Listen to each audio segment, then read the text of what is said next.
Okay, I think it's probably fair to say the streak of fantastic Formula One races is perhaps over. Which is a shame, don't get me wrong. Tear to my eye. However, today's race in Russia, don't get me wrong, there's plenty to talk about, so don't worry. Lots of controversy, lots of hot takes, lots of juiciness. So we can't complain too much. But the race, well, it was okay. Spoilers ahead. I think we'll start off, let's start off with the result. And it was a Mercedes 1-2. Something that, before the summer break, if I told you that, you'd say, oh, not again. But you know what? It seems like a hell of a long time ago. Not even a Mercedes 1-2, but Mercedes victory. We've not had one since the summer break. Such has been the dominance of Ferrari. Didn't think I'd say that sentence either in 2019. But at the moment, Ferrari have been the team to beat. And today, they had the best car. There's no denying it. They had a 1-2 in the early stages of the race. And of course, when we break down the race in a moment, we'll talk about that a little bit more and Sebastian Vettel's fortunes. But I think, and again, we'll discuss this a little bit later as well, Mercedes were a little bit lucky today. They definitely played the race really well, but they did, you've got to say, it wasn't a race they probably should have won, is a better way of phrasing it. Valtteri Bottas, P2. Don't really know where that came from, but on the podium again, P2 again. He's being consistent in this second half of the season. Perhaps not the victories he's looking for, but picking up those points, helping Mercedes with that Constructors' Championship, helping himself stay in P2. Charles Leclerc, P3. Lots to talk about him today. Lots to talk about Ferrari. Not a lot to talk about, though, with Max Verstappen. A distant P4 in the end, but probably that's not a bad result considering the pace of the Red Bull. Alex Albon, if you didn't see, I was over with the F1 Word doing a race reaction stream. I think that was his best race in Formula 1. Carlos Sainz, Sergio Perez, also, all of those guys, brilliant. The midfield fight, I was screaming at the TV so much. Show us the midfield, show us Albon, show us Sainz. Because you could see on the graphic, they were all overtaking, but they weren't showing it to us. Really triggered me, really wound me up. Apologies if I rant about that a little bit more later on. Lando Norris, in the points, moves himself up into the top 10 in the championship, so more points from McLaren. They've now ticked over 100 points, the first time since 2014, I believe. Really happy for them. A really good season this has been, a step forward in the right direction with the Mercedes engine deal now ready for 2021. Good vibes at McLaren at the moment, and that's something we've not said for such a long time. Kevin Magnussen points finally for Haas, the first time since Germany. He wasn't too happy after the race, K-Mag, but I think that was a pretty impressive performance. And the final points finisher, again in the points, Nico Hülkenberg, putting in some really strong performances at the moment. Now he's going to be out of Formula 1, it looks like, next year. He's really doing the job. More points for Nico. I think he's now level with Daniel Ricciardo on points. Did a two-stop strategy, so not a bad day in the office indeed. Having a look at the bottom half of the field now, Lance Stroll just missed out on points. Kevin Magnussen with that 5-second penalty. It looked like Stroll could just nip in, but K-Mag, some really impressive laps late on, left Stroll out of the points. Danny Kvyat, oh bless him, couldn't have gone much worse for him this weekend. And of all the places at his home Grand Prix, they didn't even let him use his special Russia tribute helmet that he had. My God, I really feel for Danny. It's been a strong year for him, and it wasn't a bad race, but yeah, couldn't seem to catch a break today. Kimi Räikkönen jump-started. Yeah, a mistake from Kimi. You don't see that very often. Down in P13. Pierre Gasly, very racy, but not the result he would have wanted down in P14. And our final classified finisher, Antonio Giovinazzi, out-qualified Kimi yesterday, but things didn't quite go his way in the race.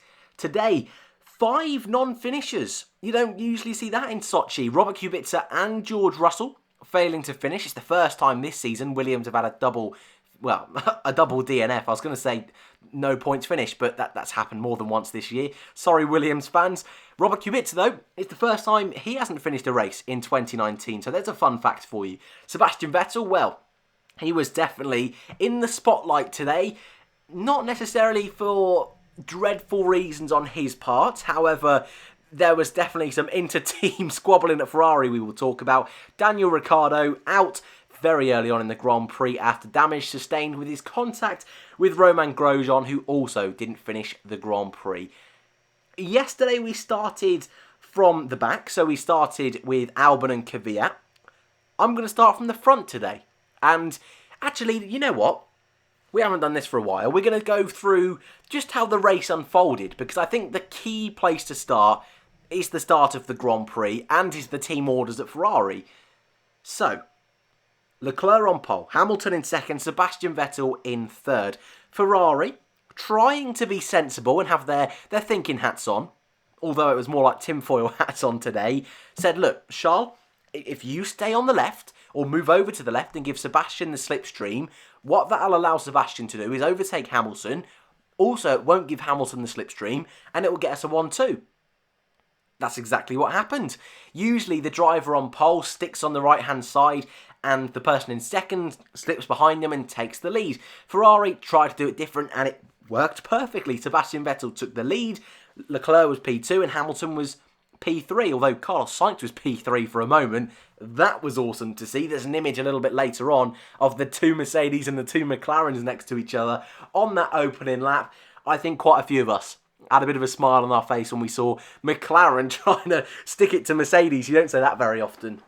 But as we were going on to the race, Sebastian Vettel was eking out a bit of a gap at the front, and Leclerc couldn't really seem to keep up the pace. In defence of Charles Leclerc, most of the drivers in the race today had about a 3-second gap between each other. Just the nature of the circuit, the nature of the fact you want to keep the tyres alive.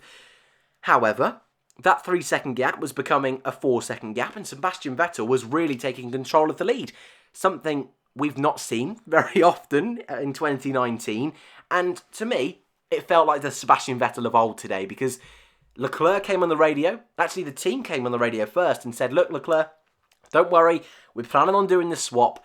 And what came to light is that Ferrari had laid out this strategy where Leclerc would almost let Sebastian take the lead early on and they'd swap around. But then became this giant farce that Leclerc was saying, look, he needs to let me through, we need to let me through. And Sebastian saying, no, he's not close enough. And I said it on the stream with the F1 word. It was just very silly and unnecessary, I believe is how I put it. Because we weren't even at lap 10.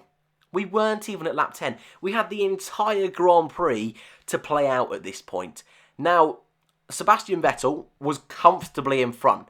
And I personally feel, and I'd love to hear your thoughts in the comments below, but I feel when you're 10 laps into a Grand Prix, considering how close Hamilton was behind Leclerc, there was no need to swap them around. They weren't planning on doing a pit stop for another 10 laps or so. So why did they feel the need to even suggest it at that stage of the Grand Prix? I think Ferrari handled the situation as well as they could have. I don't think it's a good idea before the race saying you're going to do a switch around when you've got two drivers, I think, of equal ability. I think that's a very strange thing to do.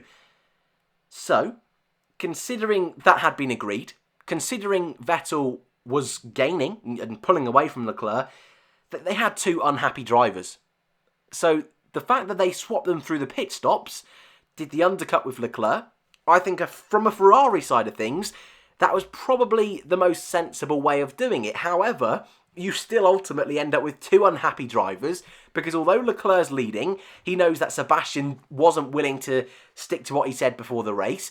Sebastian was thinking, well, guys, I was just so far in front, there was no need to swap us back round, because, let's be honest, even if Leclerc hadn't agreed to that, or Vettel hadn't agreed to that in the beginning, it's very likely that Sebastian would have been leading anyway. That's Sebastian's argument, and I agree with it. And this doesn't happen very often in Formula 1, but I think most of us... There's the picture of the McLaren and the Mercedes, by the way. I've just seen it. Love that one. But it's not often in Formula 1 where you can say, I understand both drivers. I get where they're coming from. So, for me, I think this was definitely a mistake before the race had even started. However, Leclerc took the lead. Vettel was then in second. then the worst thing possible could happen for Sebastian Vettel. Power unit failure, MGUK failure, a retirement on a day where Ferrari should have won the race. But to make things worse, the even bigger kick in the teeth wasn't the fact that one of their drivers had just retired, but it was the fact that the two Mercedes boys, and this is what I was trying to say earlier, you could argue lucked into the timing of the safety car, but also they'd started on the medium tyres compared to the soft that the two Ferraris were on.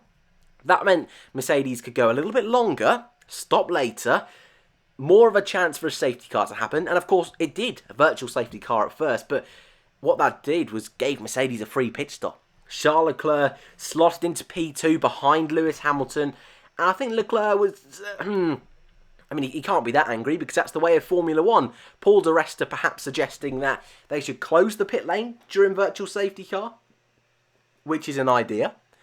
However, Hamilton took the lead. Ferrari, well, when the virtual safety car ended, there was another full safety car this time because George Russell, his brakes failed. Ferrari stopped Leclerc, came out behind Valtteri Bottas, and I think we saw this in Formula 2 this morning.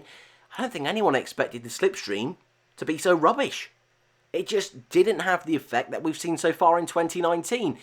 Mainly because of just the way the Russian Grand Prix circuit is. There was also tailwinds in particular areas of the circuit.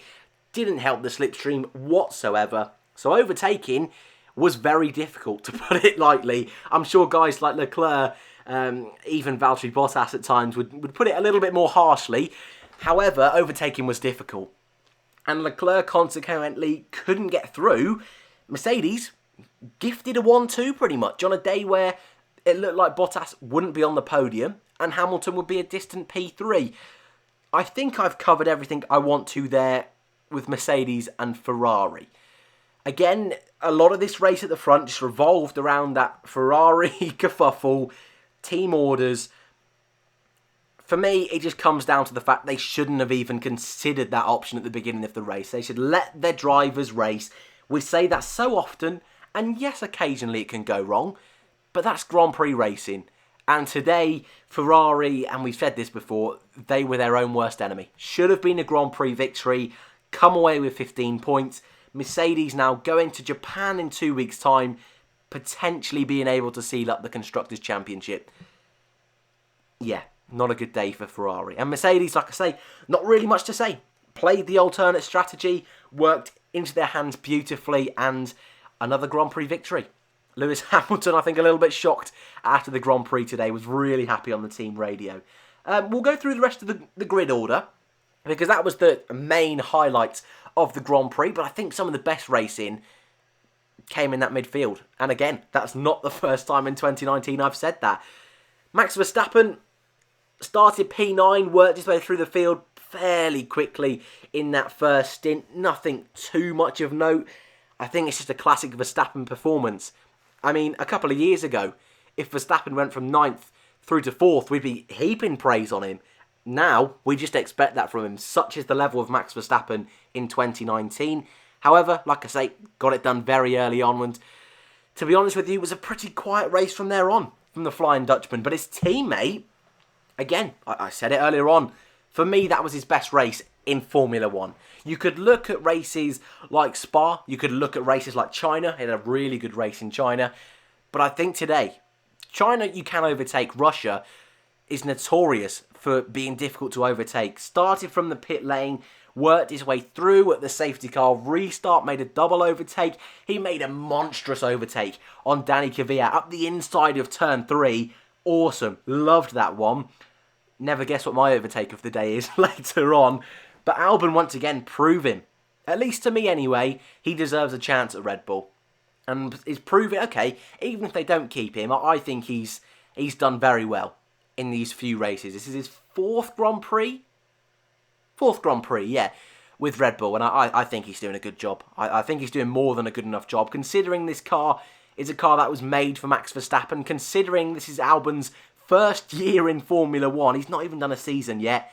Really impressed with Alex today. Can't keep praising him enough this weekend.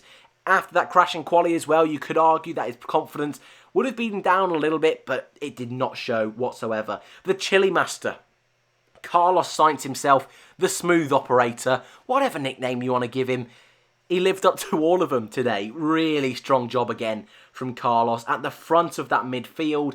Almost overtakes Pierre Gasly now on points. Has now helped McLaren get over that 100-point barrier. He was beaming after the Grand Prix. I can't repeat what he said on team radio because, to be honest with you, I don't really know what he said, but he sounded very happy, and that's all that matters to me. McLaren, a double points finish, the first time since the summer break, and even then, they've had issues of their own, which have been perhaps even out of their control. Sainz on lap 1 in Singapore, Norris at the final lap in Spa, and that's just 2 incidents. That's happened multiple times this year, and yet they're still comfortably in front of Renault, comfortably the best of the rest. Sainz today, really good drive from him. Sergio Perez, just behind Sainz, another driver that did really well. Started outside the top 10, so was on a different strategy. And similar to Kevin Magnussen behind him, both of those two really benefited from the late safety car. But apart from that, and I said to you earlier, and apologies, and I'm going to rant about this again, but we didn't see them. The TV cameras refused to watch them. And Albon and Magnussen, for the whole first sector and half of the second sector, went side by side. We didn't see it. Sergio Perez and Lando Norris had an awesome ding-dong battle. You could see on the graphic them swapping between for 3 or 4 laps, just constantly Norris and Perez swapping. We didn't see it. Why? I don't know. Really triggered me. I need to calm down just a little bit. But Perez, really strong race. I think he scored in every single Russian Grand Prix. He's coming alive a little bit in this second half of the season, Sergio. That Racing Point car wasn't brilliant in the first half of the year. They had their upgrade over the summer. It seems to be doing a good job. And whilst qualifying still seems to be their Achilles heel a little bit, race pace, that Racing Point isn't too bad. Lando Norris, well, he got screwed over a little bit by the safety car. Points, though, and again, McLaren, that's all they need. And for Norris in his rookie year, to be back in the top 10 in the championship, I don't think he'll be too disappointed. However, I think P7 was definitely on the cards today. Kevin Magnussen got a 5-second penalty for missing the bollards. I think it's a little bit unfair. However, what I have to say fair play to and well done to the stewards this weekend is consistency. They gave multiple penalties in Formula 2, 5-second penalties for the exact same thing. This weekend, they're copying that in Formula 1, and I think that's exactly what they've got to do. So, no real complaints from me. The bollards are there for a reason. Rules are rules. Nico Hülkenberg. Don't want to miss out Hülkenberg. Difficult race for Nico, but made some awesome overtakes. Turn 13 seemed to be his place, the place of Hülkenberg today. Plenty of overtakes, a 2-stop strategy. The jack wouldn't come out from underneath his car. And yet, despite the fact he's fighting for his career, picking up points again. Really good job from Hülkenberg today. Stroll, I really couldn't say a lot about Lance Stroll. In the early phases, worked his way forward. Through to Q2 though this weekend, so progress there. Kept his nose clean. A little bit of contact in turn 1, but apart from that, pretty straightforward from Lance. Danny Kvyat, again, the weekend from hell for him. And I felt so bad the whole way through, but had a brilliant fight with his teammate down into technically it's turn 2, but we all know it's turn 1. Both of them getting so close to contact. Bit of a squeaky bum time, that one, a little bit like in practice, but Kvyat getting the better of Gasly in the end. Kimi Raikkonen becomes the 3rd most experienced Formula 1 driver of all time, or the 3rd most starts is probably a better way of putting it, Dan. Jump start. A very rare mistake from Kimi Raikkonen. Some of you have watched Formula 1 for much longer than me. Is that Kimi Raikkonen's first ever jump start? Because I don't think in my time I've ever seen him do a jump start. But hey, on your 307th Grand Prix, why not start now? A little bit unfair. I think the penalty, that is a very classic penalty though. If you jump start, you get a drive through. He did stop and he ended up missing out anyway on the start, but yeah, unfortunately, that is the letter of the law. And put it this way, I've been screwed many times on the Formula 1 game with that one, so at least there's some consistency in real life. Gasly, again, similar to Kvyat, a difficult day. Had that Grid penalty, Honda really trying to set up a brilliant weekend in Japan, so taking lots of penalties here this weekend. Had that fight with Kvyat, had quite a few fights to Pierre Gasly, just seemed to be on the receiving end of an overtake today. Seemed to be going backwards, but a track that they didn't expect to do particularly well at, and they'll look forward to next weekend, or next race weekend, I feel. And our final finisher, Giovinazzi. Yeah, like Gasly, like Kvyat, like Raikkonen, we didn't see a lot of them on TV. And Giovinazzi, I've said it a few times, is really riding a nice wave of form at the moment. This has probably been his worst Grand Prix since the summer break, but we've all got to have off Grand Prix. Saying that as if I'm a Formula 1 driver. Blimey. And our non-finishers, the two Williams boys, we said a little bit earlier on. Williams have said with Kubica that they're just trying to save parts. I was speaking with Jonty's Corner, and he said a really good point that Williams, well, I don't know where he found this information, so go and bug him, not me, but but supposedly they retired the car because George Russell's car retired with a brake failure. They did it on safety reasons, which I've got to say fair play to Williams for that one. Sebastian Vettel, well, we spoke about him earlier on, we know why he retired. Daniel Ricciardo, Romain Grosjean, we might as well talk about them. Put it this way, I was a little bit deflated after lap 1. Grosjean, an awesome job yesterday. Getting into Q3, qualifying, well, starting today in P8. Couldn't wish for a better Saturday from Haas and from Grosjean. Turn 4, out of the Grand Prix. Yeah, that's the life of a Grosjean fan right there. 3 abreast into turn 4, doesn't really go. Giovinazzi, you could argue, was a little bit optimistic, but personally, I feel racing incident, 3 into 1, doesn't go. I just said racing incident very poorly there. That was an incident in itself. However, Grosjean, I feel, left enough room for 1 car. Probably didn't see there with 2. It's a little bit like what happened at turn 2. 3 cars into 1, the nature of the corner, it's never going to work. And I think that's everything from the Grand Prix. If I've missed anything, put it in the comments below and I'll have a chat with you down there. I'm usually, especially on these race reviews, pretty good at talking to you guys in the comments, so I'll see you down there after the video. But I think we will move on to Driver of the Day, do our little race rating-y bits and bobs, and then we'll talk about the Drivers' and Constructors' Championships. I've gone with Alex Albon. Is that a surprise? Not really. I'm so happy for him. Sky couldn't give him enough hate this weekend going into the race. Really were giving him a hard time, saying how in practice he'd been dreadful, in qualifying it was a rookie error. He is a rookie, so that does make sense. But in the race, prove the haters wrong, which is exactly what you need to do in Formula 1. It's exactly what you need to do in that Red Bull programme.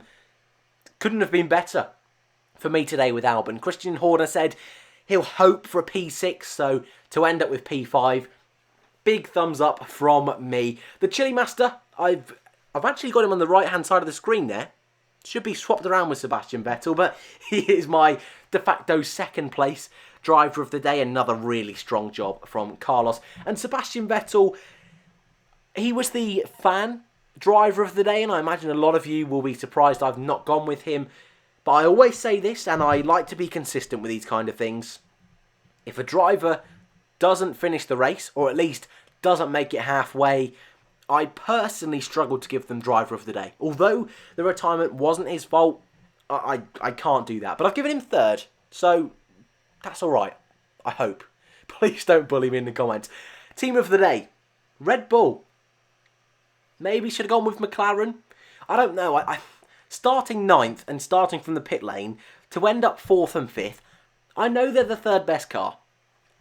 But if it was Gasly in that car, would they have been 4th and 5th? I don't think so. Impressed with Red Bull today, but you could give it to McLaren, you could give it to Racing Point, you could give it to Haas. Albon on Kvyat, I spoke about it earlier. Dirty move. Love that one. Real zest on that one. And surprise of the day, Kevin Magnussen, because Haas never get points. Race racing, 6 out of 10. Is that a little bit harsh? I think so. I was toying with a 7. I can't lie. I was toying with a 7. But I'm going to say it again. We didn't see enough of that midfield. If they showed us the midfield, I'd have given it a 7. They didn't. They focused on the fight at the front. wasn't enough overtaking, and maybe a bit of recency bias because the past 8 races have been incredible. Drivers' Championship time. Lewis Hamilton, yeah, continues to lead. No real surprise there, is there? Valtteri Bottas is a little bit further behind, but surpasses his total for 2018, so that's all right, I suppose. Charles Leclerc actually takes 3rd place this time around. They were both level, him and Verstappen, going into this Grand Prix on 200 points, but obviously Leclerc outscored him this time, so takes P3. Verstappen stays P4 and Sebastian Vettel stays P5. Pierre Gasly continues to be on that amount of points. Yes, I am very childish. Carlos Sainz, though, closes him down to within 3 points. Could he take over P6? Could he become best of the rest next time out in Japan? Lando Norris moves into the top 10 and Daniel Ricciardo, Nico Hülkenberg are on the same amount of points. Kevin Magnussen also moves up to P15 on 20 points now. The Constructors, no changes. Once again, doesn't change very often, does the Constructors' Championship. However, what does look awesome is triple digits for McLaren. 101 points. I think that's probably one of the bigger stories that will come out today, along with the team orders, along with the Mercedes one too. McLaren, again, really happy for them. The struggles they've been through, just to see that number, it's all worth it. All those years with Honda, I was going to say, were they worth it? Probably not. That was a real struggle for them. Haas get a little bit closer to Alfa Romeo with those 2 points from Kevin Magnussen. And Williams, well, are still on 1 point. Sorry, Williams fans. And that's your lot for your race review for the 2019 Russian Grand Prix. 2 weeks to go until Japan. Bit of a mixed bag, that one. Lots of history. Not too sure about the circuit. There's a hot take for you. Anyway, I'll leave you on that one, leave you to ponder. Thank you very much for watching. If you're new, feel free to subscribe. Thank you very much for joining me today, and I hope to see you in the next one.